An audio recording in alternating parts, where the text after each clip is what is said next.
Senhor nosso Deus e Pai, obrigado por esse dia, obrigado pela Tua graça e favor, obrigado pela oportunidade que o Senhor nos dá para estarmos aqui mais uma vez juntos, reunidos, para ouvir a Tua palavra nesta manhã e sermos alimentados por ela. Fala conosco, fala nosso coração e, Senhor, molda-nos, Senhor, trata conosco e que possamos receber a Tua palavra, Senhor, com fé, e que ela produza muitos frutos na nossa vida, frutos que vão glorificar o Teu nome. Eu oro e eu te peço isso em nome de Jesus. Amém. Seja assim, amigos, seja assim. Bom dia a todos vocês, aos amigos do Facebook, Ronaldo Bezerra Oficial, e aos amigos do Instagram, Ronaldo Bezerra _. Bom dia, não esqueçam vocês que estas minhas mensagens sempre estão sendo colocadas no meu canal do YouTube, e lá você pode acompanhar essas ministrações no meu canal do YouTube, você pode assistir e compartilhar com pessoas. Não se esqueça de se inscrever no meu canal, não se esqueça disso, de clicar naquele sininho. Faça isso para você receber os avisos, para você receber as informações e as novidades do meu canal. Deixe um like também e faça um comentário. Isso é muito importante para o nosso canal. Bom, minha gente, eu quero começar aqui com a nossa pergunta. Quem é Deus para você? Quem é Deus para você? Qual a imagem que você tem a respeito de Deus? Defina Deus. Eu sei que é muito complexo isso, é muito difícil nós humanos definirmos Deus, mas traga uma definição. Qual a imagem que você tem a respeito de Deus? Quem é Deus para você? Escreva, faça o seu comentário. A Drica disse: Deus é tudo em minha vida. A Carla Verzola disse: Deus é tudo. Quem é Deus para você? Vamos lá, pessoal do Facebook, também diga, escreva. A turma do Instagram. Quem é Deus para você? A Débora Solera disse: um pai amoroso. A Márcia Marchiselli disse: é um pai. Cláudia Tene disse que ele é amor. Vamos lá. O Rogério disse: ele é soberano. Sônia Cardial disse: ele é amor. Vemerson disse: ele é pai. Defina Deus. Quem é Deus para você? Como é que você enxerga Deus? Daniele Queiroz disse que ele é um pai de amor, um amigo fiel. A Regina Franzolin disse: Deus é tudo para mim. Márcio: Deus é o alicerce na construção da minha vida. Silvia disse: minha fortaleza. A Dayana disse: o ar que eu respiro.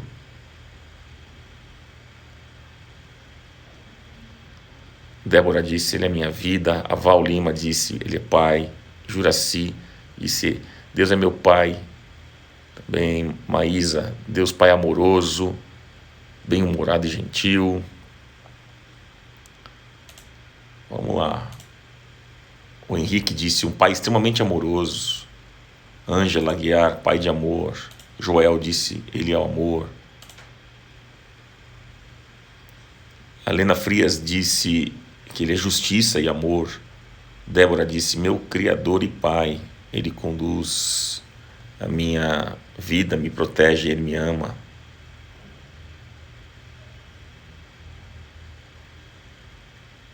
Vamos lá.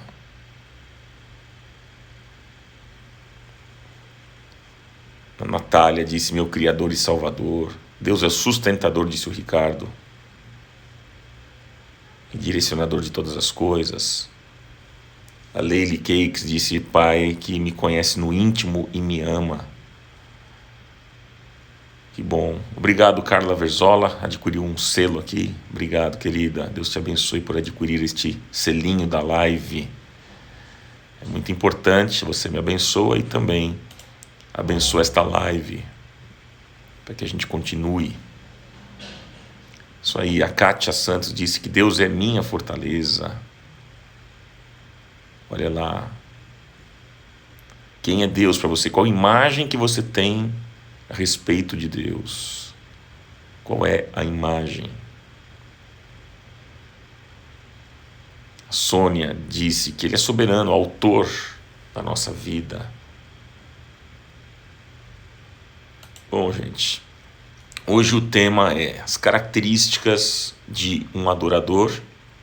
Daqui a pouco a gente vai ler o texto de 1 João capítulo 5. Você mantém a sua Bíblia aí aberta nesse texto. Daqui a pouco nós vamos ler aí 4 versículos, tá bom?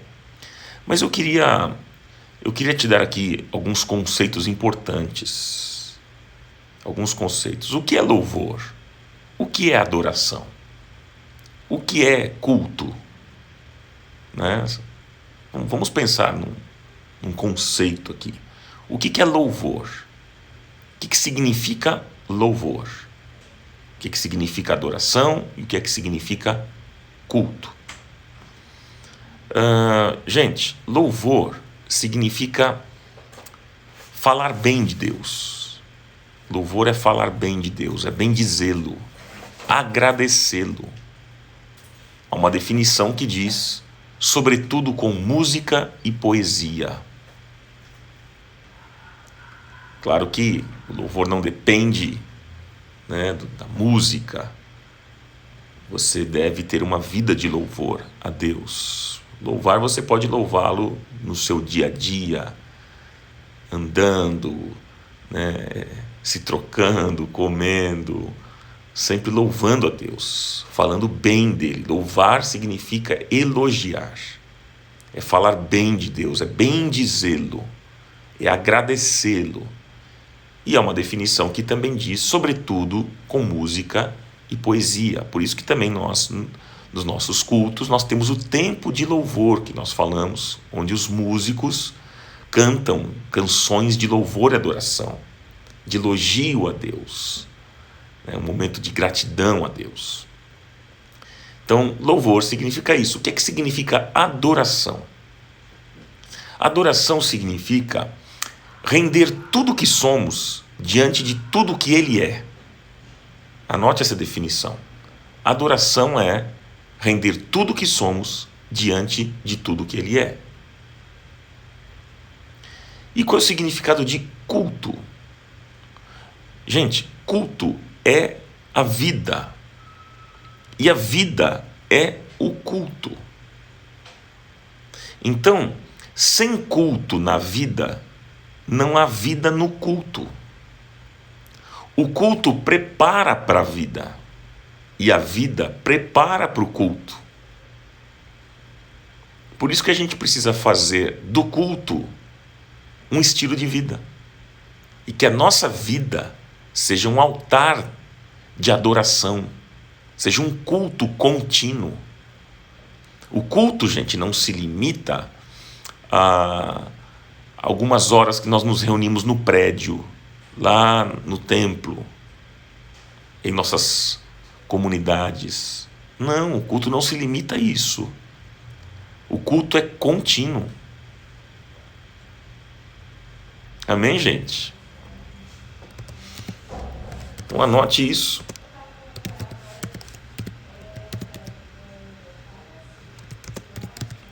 Então, demos aqui a definição muito importante para vocês de louvor, o que é adoração e o que é culto. Deu para entender, gente? Agora, a pergunta que lhes faço nesta manhã: quantos deuses são adorados na igreja, hein? Quantos deuses são adorados na igreja? Quantos? Olha que pergunta esquisita, né? Olha que pergunta estranha. Quantos deuses são adorados na igreja? Alguém pode responder aqui para mim? Rapidamente. Quantos deuses você acha que que são adorados na igreja? Olha que pergunta. Deu uma pequena travada aqui, gente, mas agora voltou. Quantos deuses são adorados na igreja? Vamos lá.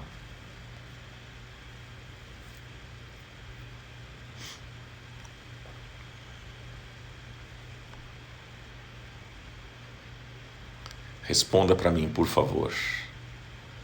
A Edna disse: o Pai, Filho e Espírito Santo. Quantos deuses? Presta atenção na pergunta. Quantos deuses são adorados na igreja? Presta atenção na pergunta. Vamos lá? Vocês conseguem me responder? Olha lá. A Pila disse: ele é o único Deus. Mas me respondam, quantos deuses são adorados na igreja? Presta atenção na pergunta. A Márcia disse: muitos. O Maurício Soares disse: muitos. A Ângela disse: um. A Jaqueline disse: eu adoro só um Deus. Quantos deuses são adorados na igreja? Presta atenção na pergunta.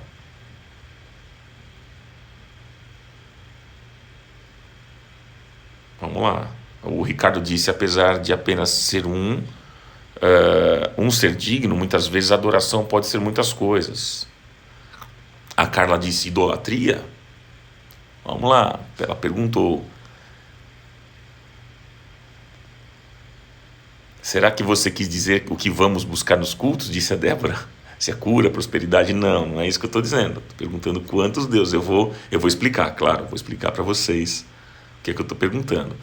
A Edivânia disse: que pergunta profunda.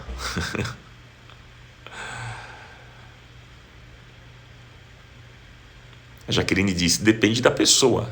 Adoram vários deuses, coisas, pessoas. Quantos deuses são adorados na igreja? Vou explicar aqui para vocês entenderem a minha pergunta. Essa é uma pergunta que estranha, né? Você perguntar isso: poxa, como assim? Quantos deuses são adorados na igreja? Ela parece estranha no contexto cristão, né? Mas deixa eu explicar para vocês, presta atenção. Muitas vezes isso acontece quando nós adoramos o conceito que nós temos de Deus e não a Deus. Presta atenção no que eu estou dizendo, para você entender. Olha só. Isso acontece, muitos deuses são adorados na igreja quando nós adoramos o conceito que nós temos de Deus e não a Deus. Explico melhor. Vou explicar. A ideia que nós criamos a respeito de Deus em nossa cabeça, a ideia que você cria a respeito de Deus, é o Deus que você vai adorar. Por isso que eu perguntei: quem é Deus para você? A pergunta inicial foi essa, não foi? Quem é Deus para você? Aí um disse: ele é amor, né? Ele é fiel, ele é bom, enfim. Vocês foram falando características a respeito de Deus.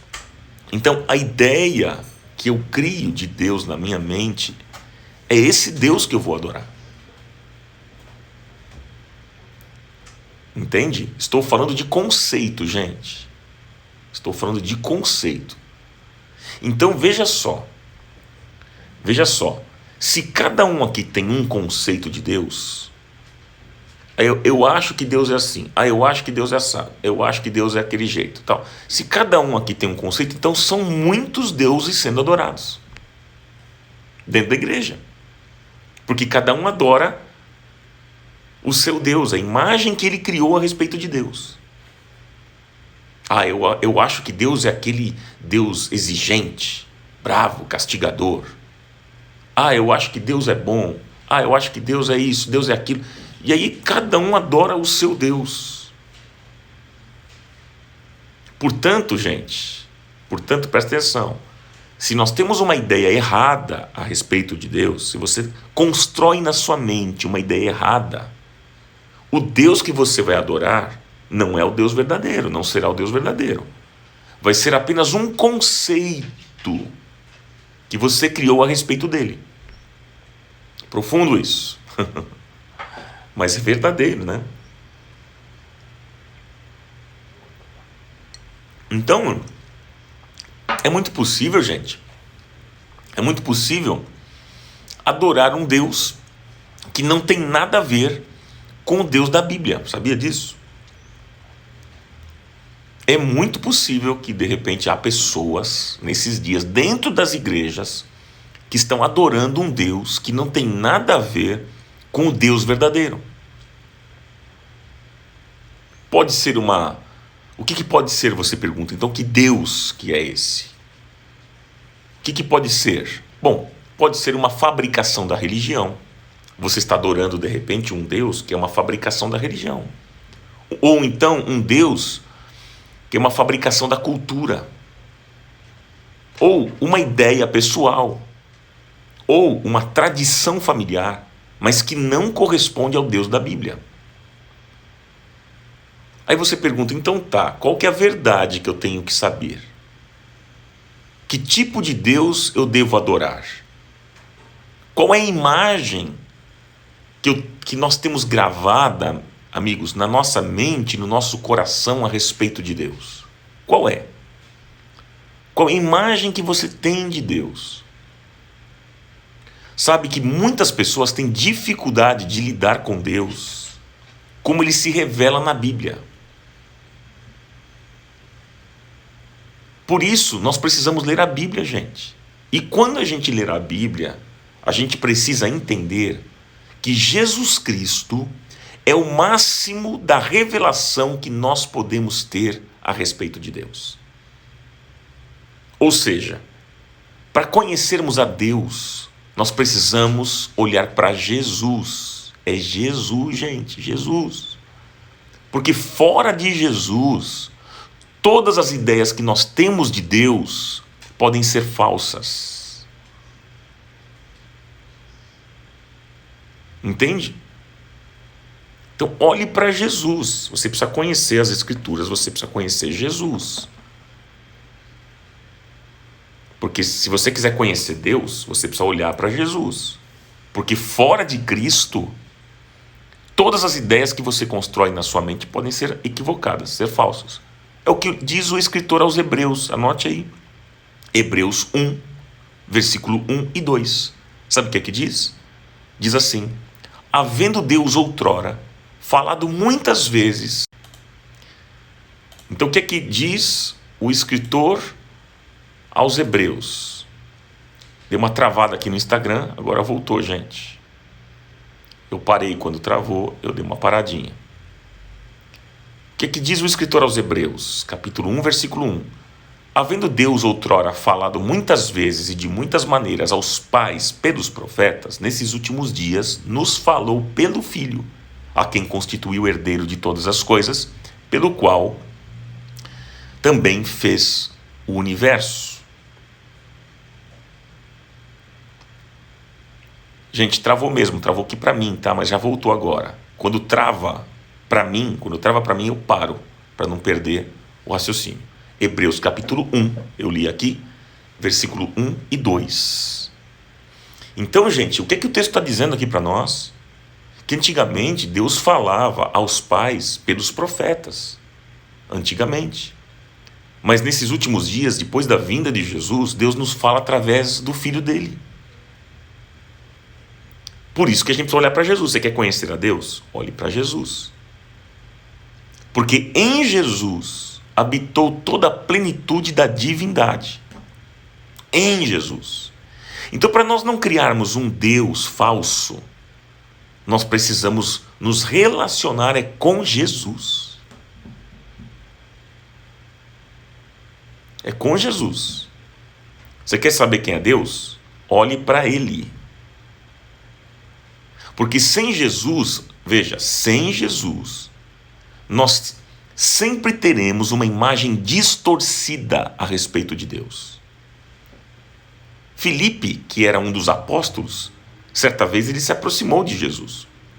E ele disse: Senhor, nós queremos ver o Pai, queremos ver Deus. Isso vai nos bastar.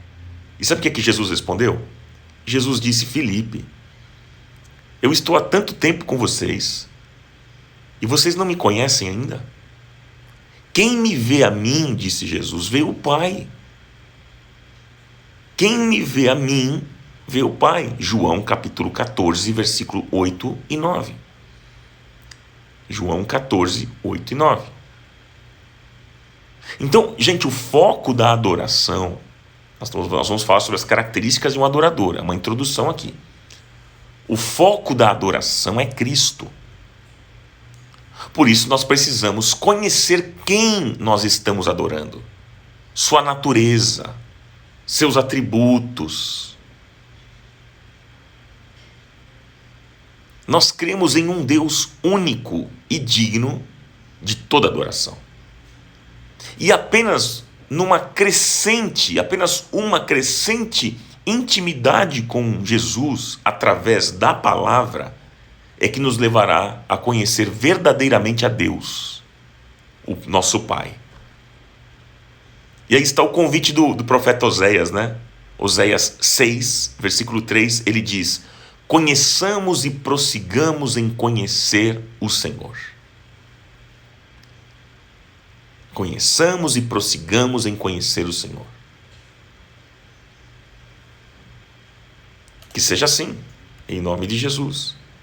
Mas eu quero falar com vocês sobre as características de um verdadeiro adorador, que está aqui. Um dos textos que eu posso deixar para vocês é esse de 1 João, capítulo 5. João 5, versículo 1 até o 4, que diz assim: todo aquele que crê que Jesus é o Cristo, olha, todo aquele que crê que Jesus é o Cristo é nascido de Deus. E todo aquele que ama o Pai, ama também o que dele foi gerado. Assim sabemos que amamos os filhos de Deus, amando a Deus e obedecendo aos seus mandamentos. Porque nisto consiste o amor a Deus, em obedecer os seus mandamentos. E os seus mandamentos não são pesados. Há uma outra versão que diz: e os seus mandamentos não são penosos. Aqui está o texto. Quero destacar com vocês 3 características deste adorador que adora o Deus verdadeiro. Aquele que olha para Jesus e conhece o Pai. Primeira característica do adorador: o adorador é nascido de novo. Está o texto aqui no versículo 1, diz exatamente isso. Todo aquele que crê que Jesus é o Cristo é nascido de Deus. É nascido de Deus. Vamos falar dessa primeira característica. Primeira característica do adorador: ele é nascido de novo. Só pode adorar a Deus verdadeiramente aquele que teve um encontro com Cristo, aquele que nasceu de novo. Portanto, se você não teve essa experiência, você precisa buscar essa experiência, uma nova experiência com Deus, nascer de novo, ganhar um novo coração, ser regenerado. Regenerado é ser gerado de novo. Regenerado, ser gerado de novo. A nossa natureza, meus amigos, precisa ser resgatada e restaurada no poder do Espírito Santo de Deus. O apóstolo Paulo declarou o seguinte, queridos. Paulo declarou lá em Romanos 8,36. Ele disse: como está escrito, por amor de ti, somos entregues à morte todo dia. Somos reputados como ovelhas para o matadouro. Então nós precisamos buscar essa experiência com Deus todo dia. Somos entregues à morte todo dia, diz Paulo. Nós precisamos buscar uma nova experiência com Deus cada manhã, cada dia, e sermos gerados pelo Espírito Santo de Deus todos os dias. Porque se não for assim, a vida cristã se tornará um peso e um fracasso. Se você não buscar uma nova experiência com Deus, todos os dias vai ser um peso para você a vida cristã. Por quê? Porque nós estaremos vivendo com valores passados, velhos, numa nova realidade de vida. E não adianta colocarmos remendos numa nova realidade. Colocarmos vinho novo em frascos velhos. Não adianta. Mas o frasco precisa ser regenerado.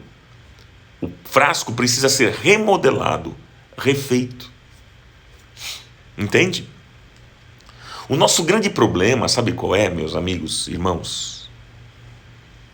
Sabe qual é o nosso grande problema? É que nós tivemos uma experiência com Deus, mas essa experiência ficou para trás, ficou lá atrás.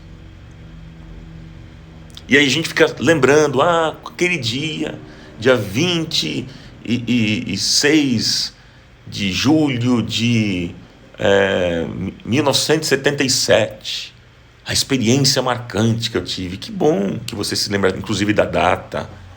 Muito legal se você se lembrar do tempo que você entregou a sua vida a Jesus. Mas o problema é justamente esse, porque essa experiência ficou lá. Esse é o grande problema. E a gente não está mais no processo diário e contínuo de nascer de novo no poder do Espírito Santo. A gente não busca isso na nossa vida. Então, meus amigos, nós precisamos diariamente buscar uma nova experiência com Deus, com a palavra de Deus e com o Deus da palavra. Busque essa experiência todos os dias. Acorde pela manhã e diga: Senhor, eu quero ter uma nova experiência com o Senhor. Eu quero ter uma nova experiência contigo.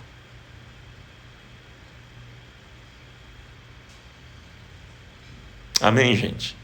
A segunda característica que eu quero deixar para vocês aqui, segunda característica, está no versículo 2 e 3 do texto que nós lemos. A segunda característica é amar a Deus e ao próximo. A segunda característica do adorador é que ele ama a Deus e ele ama o próximo. Versículo 2 e 3. Assim sabemos que amamos os filhos de Deus, amando a Deus e obedecendo os seus mandamentos.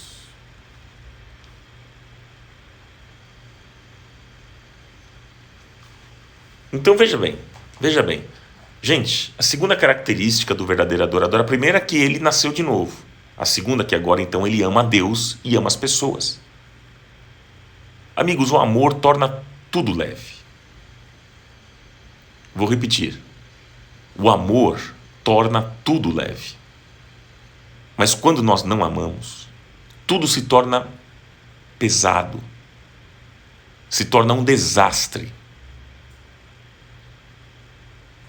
Este princípio, gente, se aplica a todas as dimensões da vida. Né? E o que é que Deus requer de nós, gente? O que é que Deus requer de mim e de você? Que o amemos e também amemos uns aos outros. É isso que Deus requer. Diz a Bíblia: ame o Senhor, o seu Deus, de todo o seu coração, de toda a sua alma, de todas as suas forças, de todo o seu entendimento, e ame o seu próximo como a si mesmo. Lucas 10, 27. É amar a Deus e o próximo, é o que disse a Márcia aqui, é vertical e horizontal. Não existe esse negócio, eu amo a Deus, mas eu não vou com a cara, não gosto do fulano, eu não amo as pessoas. Não existe isso.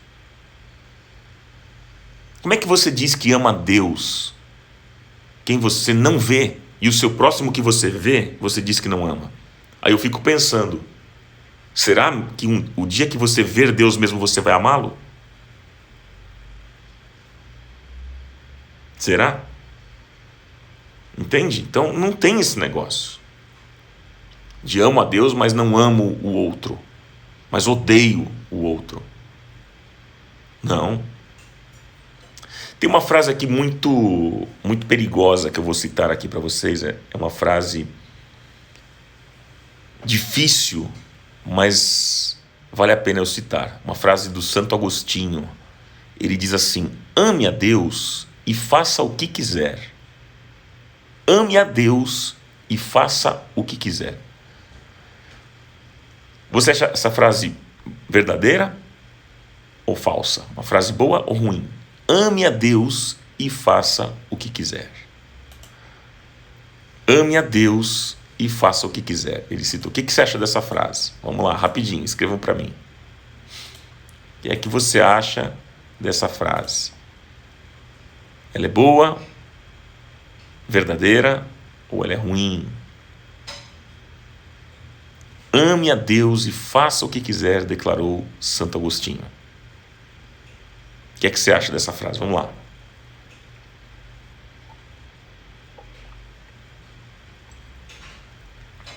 A Cláudia, a Márcia disse verdadeira. Lena Frias, o pessoal tá esperto aqui.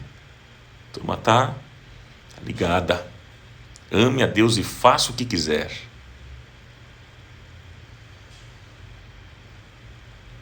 A Lidinice colocou uma frase polêmica. É uma frase... É isso aí, mas vocês estão ligados. Ame a Deus e faça o que quiser. A Neuza disse uma frase ruim. A Anelisa disse uma frase verdadeira. A G. Salles colocou uma frase verdadeira. Então eu vou explicar aqui. Essa frase é verdadeira, gente. Essa frase é boa. Embora eu sei que ela é perigosa se você não ler a frase corretamente. Mas veja, a frase é verdadeira. Essa frase está correta. Por quê? Por que ela está correta? Olha, veja só a frase. Ame a Deus e faça o que quiser. Essa frase está correta porque quem ama é zeloso. Quem ama é cuidadoso. Quem ama, quem realmente ama, não faz, porque ama. Entende? Quem ama a Deus é aquele que pode dizer assim, o Salmo 40, versículo 8: deleito-me em fazer a tua vontade, ó Deus, sim, a tua lei está dentro de mim. Então quem ama, gente, não faz porque ama. Você tem o livre-arbítrio. Pense na frase, ame a Deus e faça o que quiser. Você tem o faça o que quiser, fala do seu livre-arbítrio. Você pode fazer o que você quiser. Você tem liberdade para fazer o que você quiser. Eu posso fazer mesmo, Ronaldo? Você pode fazer. Claro que você pode fazer o que você quiser. Você tem liberdade. Agora, você vai colher aquilo que você faz. Você tem que tomar cuidado com aquilo que você faz, não é assim? Mas você pode fazer? Pode fazer. Ah, eu posso agredir alguém? Pode. Ah, eu posso atropelar alguém? Pode, você pode fazer o que você quiser. Ah, eu posso me jogar na frente de um ônibus? Pode. Ah, eu posso me drogar, fazer coisa errada? Você pode fazer o que você quiser. Mas por que você não faz? Por que você não faz?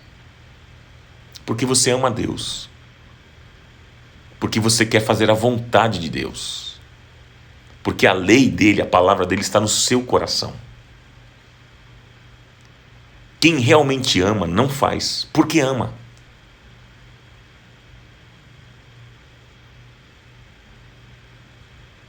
Porque você deseja andar no temor do Senhor.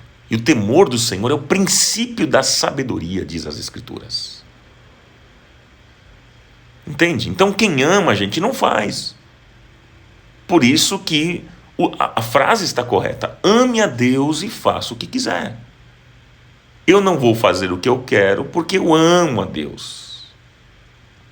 Só inverter. Não faço, não vou fazer. Porque eu amo a Deus e eu quero viver para agradá-lo.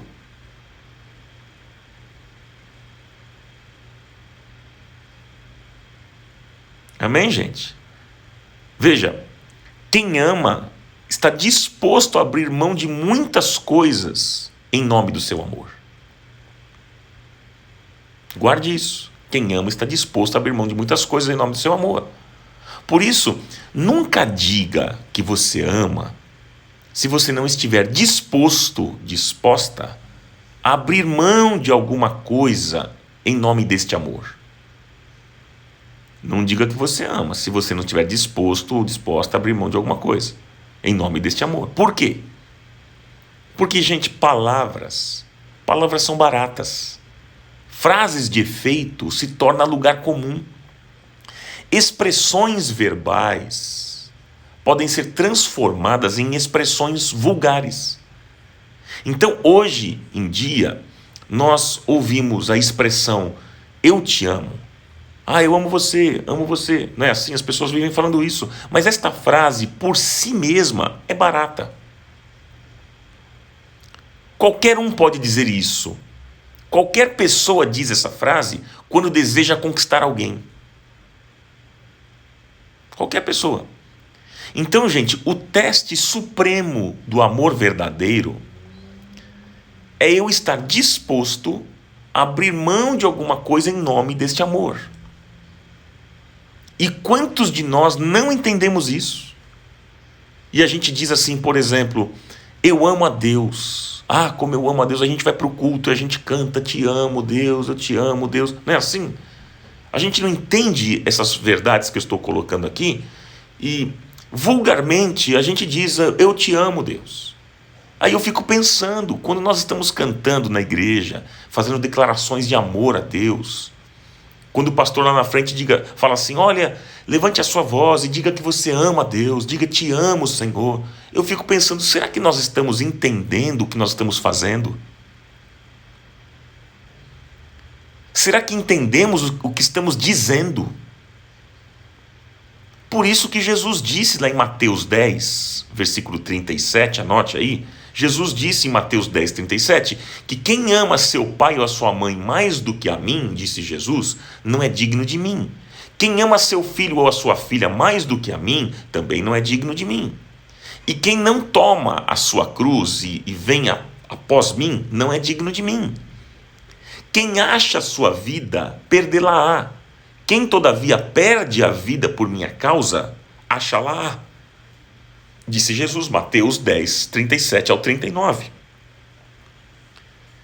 Então, meus amigos, se nós não estamos dispostos a abrir mão de alguma coisa em nome deste amor, então nós não amamos. Não amamos.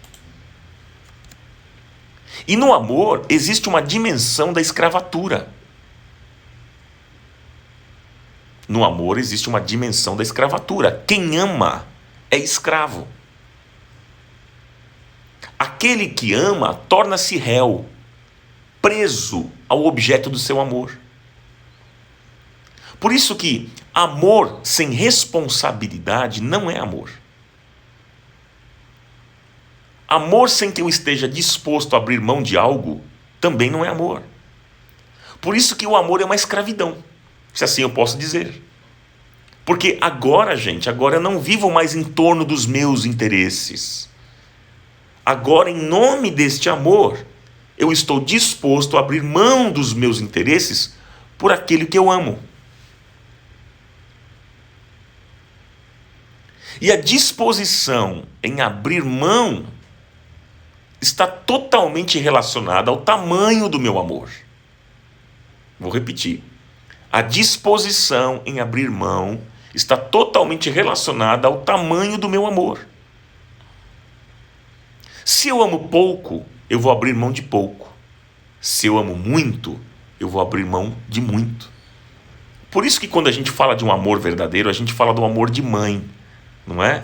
Porque é a mãe que fica à beira da cama a noite inteira, que abre mão do sono porque o filho está doente, porque o filho está com febre. É a mãe.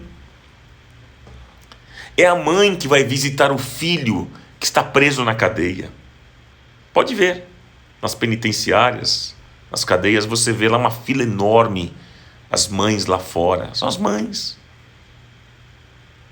Quem não abre mão de nada é porque não ama coisa nenhuma. Você quer amar de verdade? Você deseja, Ronaldo, eu quero amar de verdade. Como é que eu faço? abra mão de alguma coisa. Por exemplo, muitos dizem que amam a família, mas eles não abrem mão das noitadas. Dizem que amam a família, mas nunca tem tempo para a família. Tem tempo para fazer todas as outras coisas, para lavar o carro, para estar com os amigos jogando bola, né, para ir aí nos bares das esquinas, mas não tem tempo com a família. Outros dizem que amam a igreja, por exemplo. Tem gente que diz que ama a igreja, mas não abre mão de passeios. Eu amo estar com os meus irmãos, mas nunca está. É engraçado, chega no final de semana, eu acho muito interessante, eu vou falar uma coisa para vocês aqui, vou abrir meu coração aqui. Eu acho muito interessante o que eu fico observando. Nós estamos tendo o culto presencial, né, com as devidas regras e uma direção que tivemos na nossa comunidade, né, com uma porcentagem menor, 40% só do local preenchido, e em função do momento que a gente está vivendo, todos sabem disso, e a gente não pode colocar mais pessoas, né?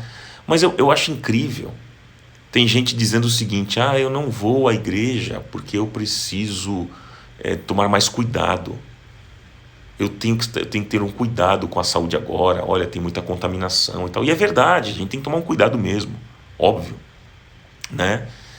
Mas aí, sabe o que eu vejo nessas pessoas? Pessoas saindo nos passeios, chega no final de semana, o camarada, quer dizer, ele não estava se protegendo? Não, eu não posso ir à igreja porque eu preciso ficar em casa, né, me protegendo, que é perigoso, né, Ronaldo? Mas o camarada está lá na rua com os amigos, saindo, passeando, viajando, andando de moto com a galera. Fala, mas peraí, não tinha que ficar em casa para se resguardar por causa do coronavírus? Como assim? Agora já mudou? O que mudou? Então, não, mas eu amo a igreja, mas não abre mão de nada. Diz que ama a igreja, mas não abre mão dos passeios.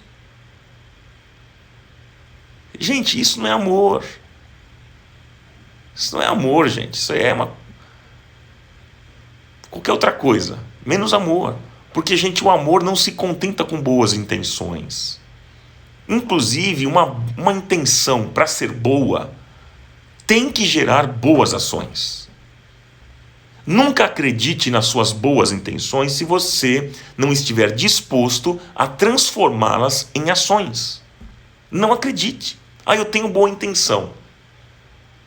Mas se você não transforma isso em boas ações, não acredite, não é boa intenção.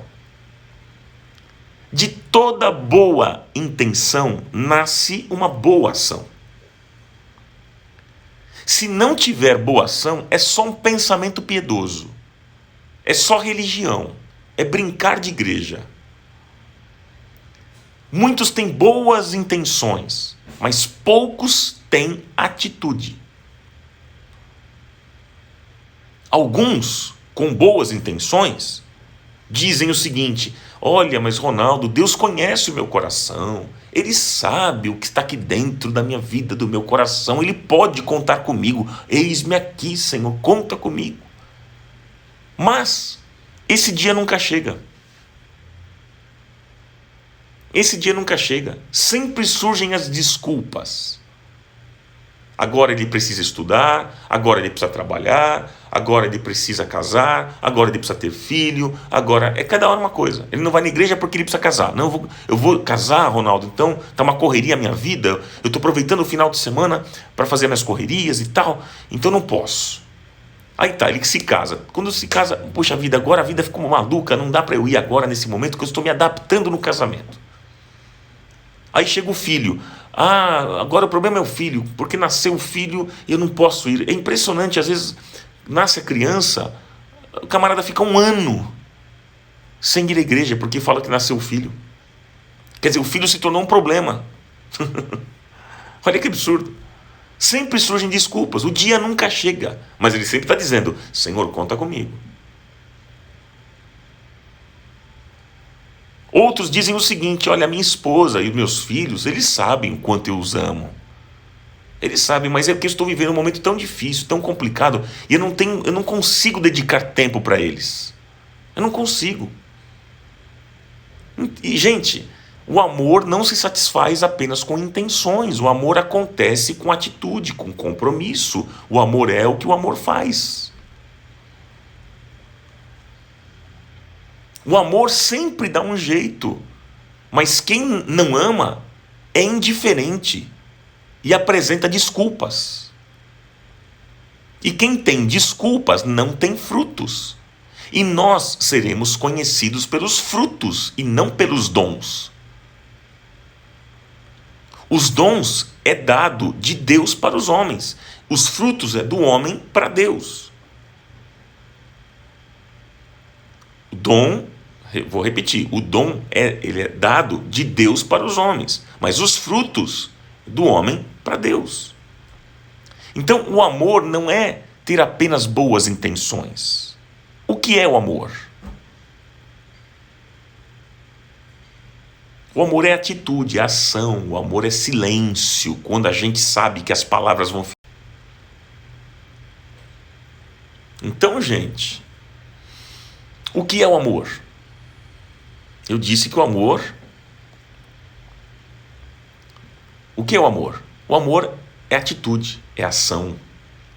O amor é silêncio também, quando a gente sabe que as palavras vão ferir, machucar. Amor é também paciência, quando nós temos a possibilidade de vingança. O amor também é ser surdo, quando alguém quer falar algo que mancha o caráter de alguém que nós amamos.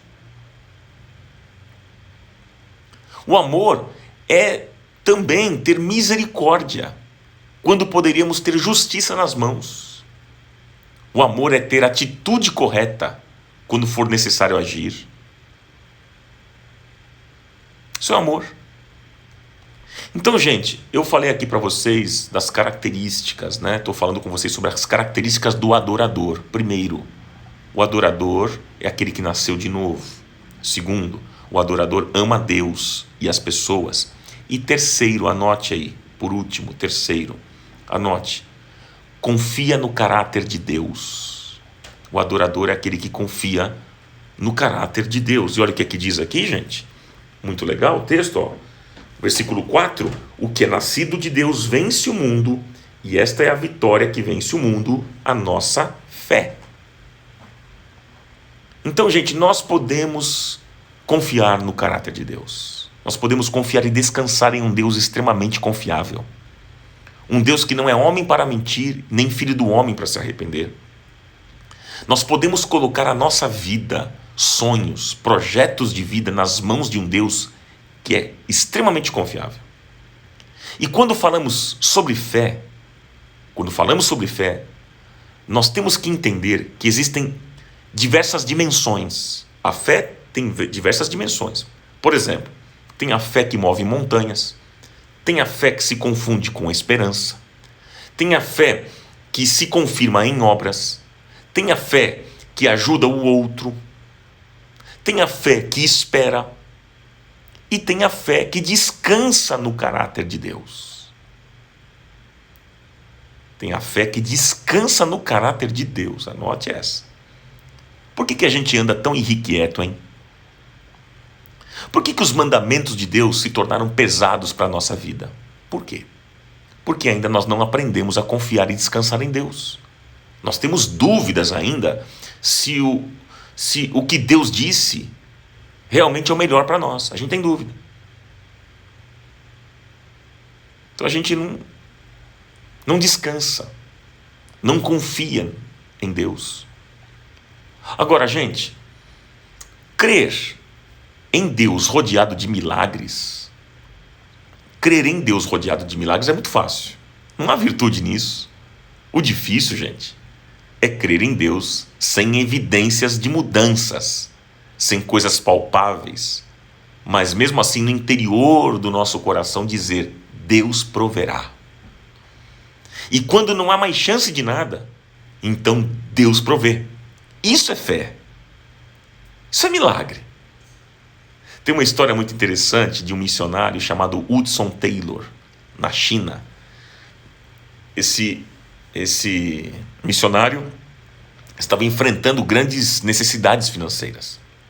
E a mulher dele, certo dia, perguntou: Hudson, quanto nós temos na conta da missão? Quanto? E ele respondeu para sua esposa: olha, nós temos 25 centavos e as promessas de Deus. Estamos bem, mulher. Temos 25 centavos e as promessas de Deus. Estamos bem. Gente, milagre é isso. Milagre é crer quando não se tem nada. Quanto é que você tem na conta bancária? Quanto é que você tem na conta bancária? Milagre, sabe o que é? Milagre é não ter dinheiro no bolso e mesmo assim poder declarar: eu sei que o Senhor é meu pastor e nada vai me faltar. Ele nunca vai me abandonar na estrada da vida. Então aprenda com o Hudson Taylor. Quando você estiver enfrentando uma necessidade financeira, quando você não tiver nada na conta, você pode dizer: olha, eu não tenho nada na minha conta. Quanto você tem na conta? Eu não tenho nada. E as promessas de Deus. Eu não tenho nada e tenho as promessas de Deus. Estou bem. Isso é milagre. Isso é fé. Porque, gente, é muito fácil falar que nós cremos num Deus de milagres. É muito fácil a gente falar que a gente crê num Deus de milagres quando a gente vê paralítico andando, quando a gente vê cego enxergando, quando a gente vê o mar vermelho se abrindo, quando a gente vê maná caindo dos céus. Isso é muito fácil, aí a gente crê fácil. O difícil é crermos num Deus de milagres quando nós estamos num corredor de um hospital e os prognósticos foram os piores possíveis e não termos mais saída, mas no interior do coração, do nosso coração, ainda declararmos: eu sei que o meu Redentor vive. Isso é milagre, gente. Isso é milagre. E este é o tipo de fé que nós devemos buscar. Uma fé madura, uma fé consistente. Fé, gente, o que é? Fé é descansar em Deus durante o tempo que for necessário.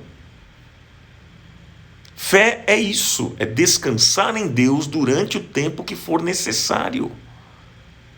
E é o caráter de Deus que nos ajudará a descansar, que Ele nos levará até o final da jornada e dará a coroa da vida àqueles que o amam.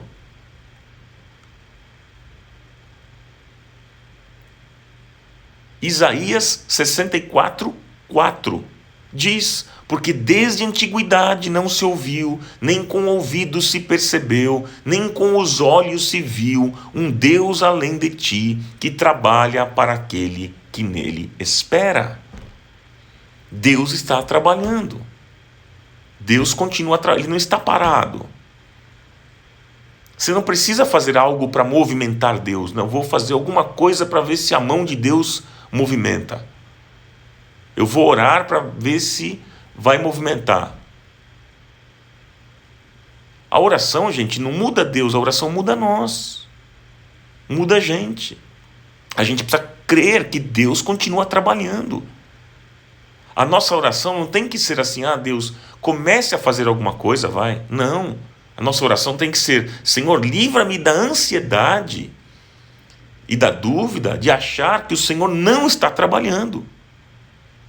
Livra-me, Senhor, disso. Eu não quero caminhar assim, nessa dúvida, nessa ansiedade, achando que o Senhor não está fazendo nada. Essa não tem que ser a nossa oração, porque Deus está trabalhando para aquele que nele espera. Isaías 64:4 é a palavra de Deus que diz. Não é uma palavra humana, não é palavra de homem, é a palavra de Deus. Porque desde a antiguidade não se ouviu, nem com o ouvido se percebeu, nem com os olhos se viu um Deus além de ti, que trabalha para aquele que nele espera. Espera no Senhor que Ele está trabalhando. É o Salmo 37, versículo 5, que diz: entrega o teu caminho ao Senhor. Confia nele e Ele o fará. Você crê nisso? Você acredita nisso? Amém, gente? Então encerramos aqui esse nosso encontro. Eu vou orar com vocês aqui. Eu falei sobre 3 características do adorador. 3 características do adorador. Quais são as 3 características de acordo com 1 João capítulo 5? A primeira característica, você se lembra? Nascido de novo. A segunda característica, ama a Deus e ao próximo. E a terceira característica, confia no caráter de Deus. Você é um verdadeiro adorador? Baseado nessas características que nós estudamos aqui, você já é um verdadeiro adorador?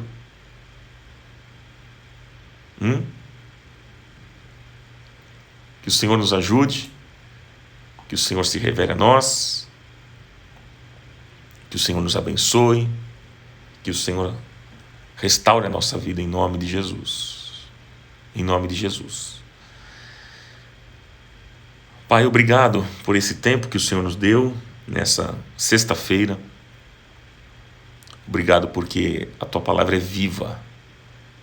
Obrigado porque a Tua palavra é uma semente poderosa que transforma a nossa vida. Tua palavra foi ministrada,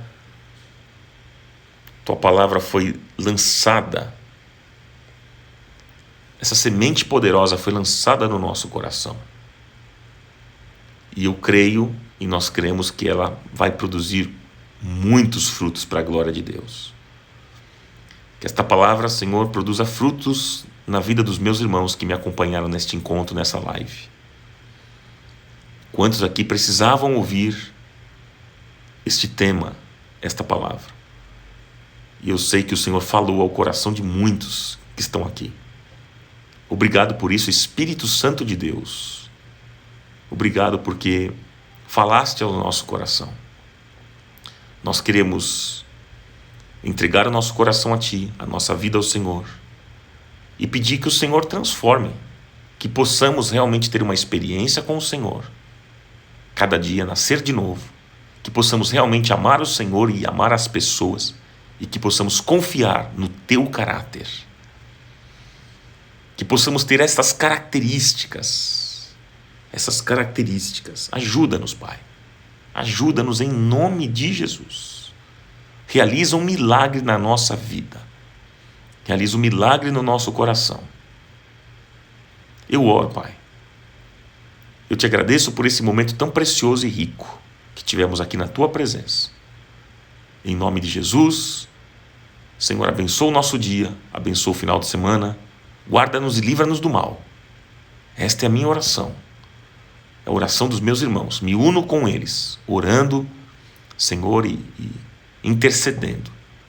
Que o Senhor abençoe, Senhor, as nossas famílias, a nossa família, a nossa casa. Que o Senhor abençoe a nossa vida e os nossos dias.